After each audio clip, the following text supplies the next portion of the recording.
Naiona kesho, kesho iliyopangwa na Baba. Naiona kesho mimi, kesho iliyopangwa na Mungu. Kesho ya heshima iliyopangwa na Baba. Bwana asante sana. Bwana uko vizuri kama unavyomsikia tuna God live. Yaani mimi kabisa tangia niko na kuwa ni kwa gana ndoto kabisa kuimba na Martha Mwaipaji. Una umri wa miaka mingapi? Sasa hivi na umri wa miaka 19. 19. Na vipi kwanza kwa hali hii ambayo tunaiona hapa, ni hali ambayo ulizaliwa nayo au ilikuwaje?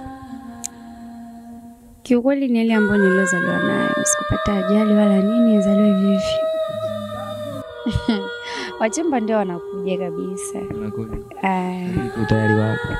Kwa sasa hivi sija tayari kabisa. Bado. Na vipi wazazi wapo wote au? Mzazi mbaki naye ni mmoja, mwingine ashagatoweka.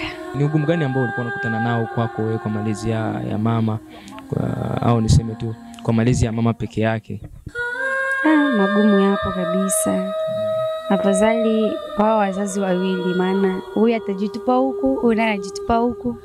Wanakuja kuchangiza hivi, mnapata tele 1 2 3, japokuwa haitakizi mahitaji kivile.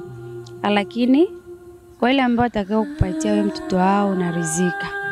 Lakini tulivyobakia na mama kwa kweli kuja kuangalia hali ya kambini, maisha magumu. Yaani hujui ushike wapi, uache wapi. Alafu tena watoto 5 wote ambao achiwa.